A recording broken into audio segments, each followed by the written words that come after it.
Vous êtes-vous jamais posé la question de savoir à quoi ressemblait la vie en Afrique avant la colonisation? Les cinéastes africains l'ont trop souvent oublié, mais Gaston Kaboré nous le rappelle dans son long métrage Wendkuni.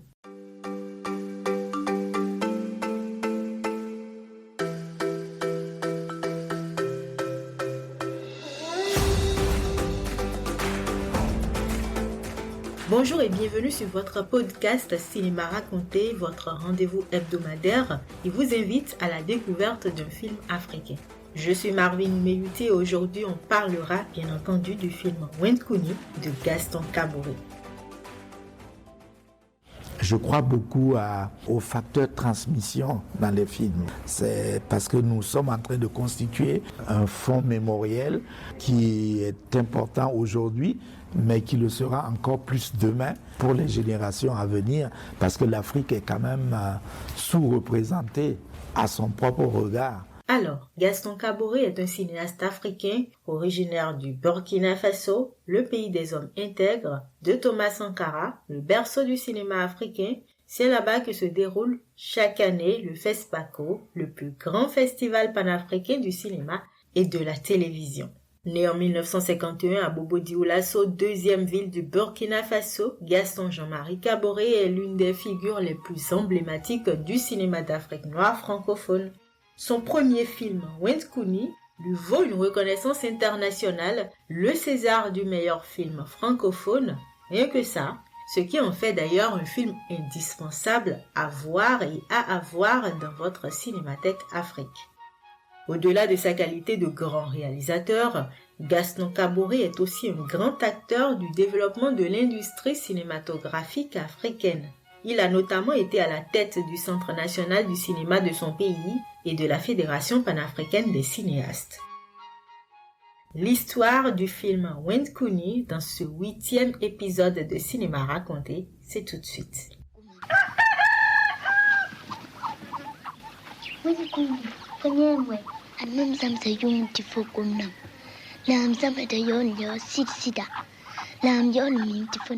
Le film est un voyage dans l'Afrique avant la colonisation.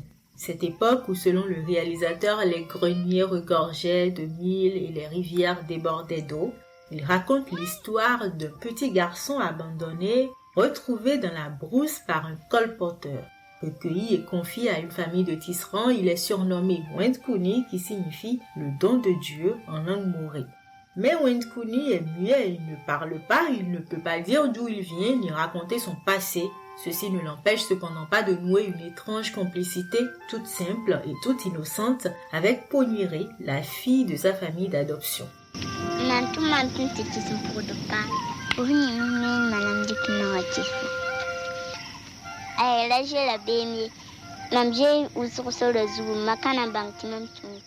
Le jeune garçon, après plusieurs mois dans sa famille d'accueil sans parler, en allant promener un jour ses moutons, découvre dans la forêt le corps d'un homme pendu. Ce drame lui fait retrouver l'usage de la parole et lui permet enfin de raconter ses malheurs, ceux-là même qui l'ont conduit dans cette forêt perdue.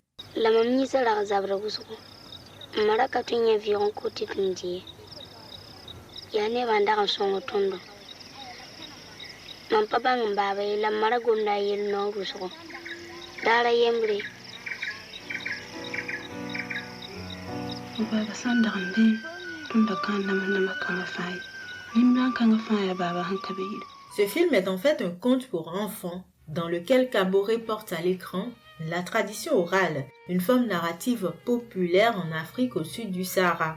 Pour la première fois dans le cinéma d'Afrique, les personnages évoluaient dans un décor absolument naturel. D'ailleurs, le succès du film vient de la façon dont le cinéaste a su filmer la relation entre l'homme et la nature. Les personnages se fondaient dans le paysage, dans une vie toute simple et son lot quotidien.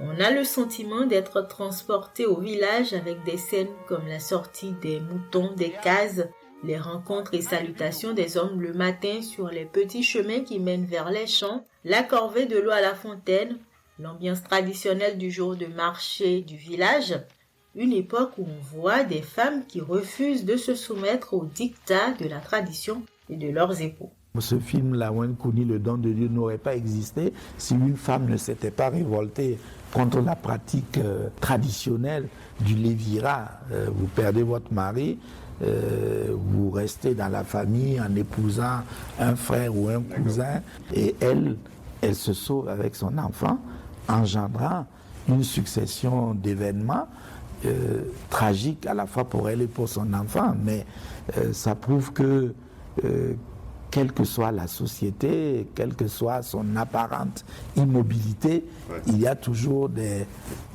lignes de force, de bousculement de ce qui est établi. Mais vraiment, on retrouve dans ce film l'authenticité d'une Afrique non encore polluée par la modernité. Il n'y a aucun symbole d'opulence, de richesse, encore moins de convoitise dans ce film.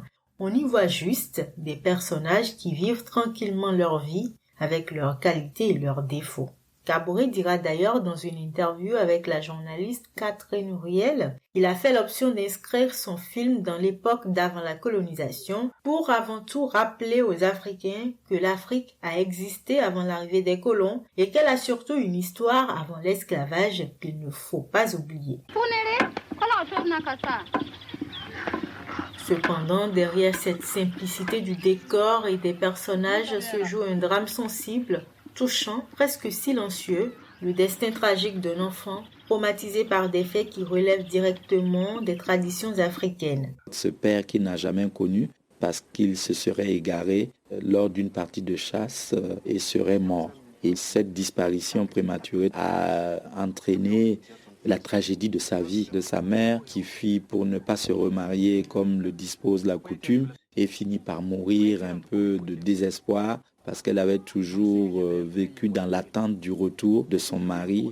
Et ici, on comprend que Wayne Cooney, en fait, donc n'est pas dans sa famille de sang, qu'il a été adopté, il est très aimé, mais que ça ne résout pas entièrement ce problème de filiation. Et c'est là toute la force de ce film qui a l'intelligence de montrer la parole dans une image à travers un enfant qui ne parle même pas.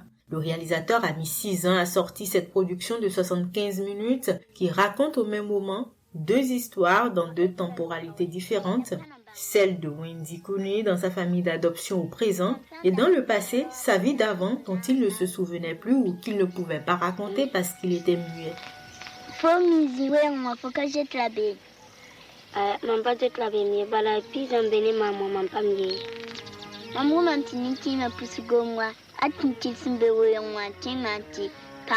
Contrairement à ses collègues cinéastes qui ont toujours dénoncé la société africaine néocoloniale et ses travers dans leurs films, Gaston Kaboré montre simplement une histoire de vie, sans chercher à dénoncer ni à revendiquer quoi que ce soit, mais montrer qu'il arrive qu'on vive des traumatismes qui ne disparaissent peut-être qu'avec d'autres traumatismes. Il n'en reste pas moins que Wayne Cooney soit un vrai cinéma d'auteur. C'est avant tout des gens qui veulent témoigner sur la réalité qui les entoure et qui ont une vraie démarche de créateurs, de cinéastes, dans le sens où la plupart d'entre nous, je pense ceux de ma génération, ceux qui ont fait le plus de films, ils en ont fait une dizaine en 35 à 40 ans de carrière. Donc c'est clair que être cinéaste dans un tel contexte, un tel environnement, c'est quand même différent que de travailler dans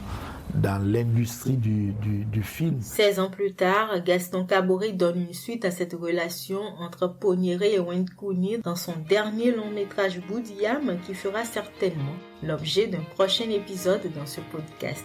Wayne Cooney, c'est le genre de film que j'aime recommander.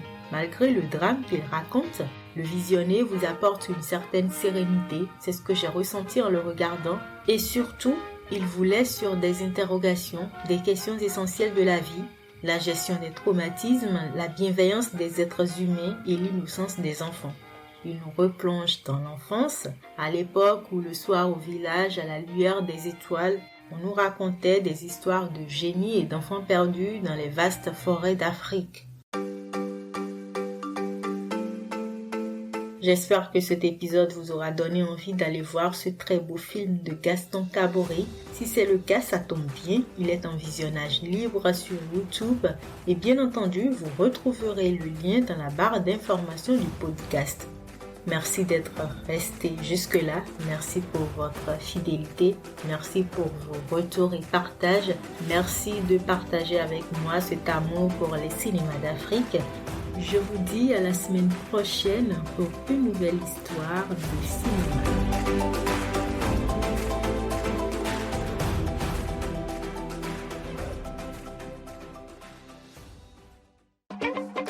Le cinéma raconté par Marvin Oumeyouti.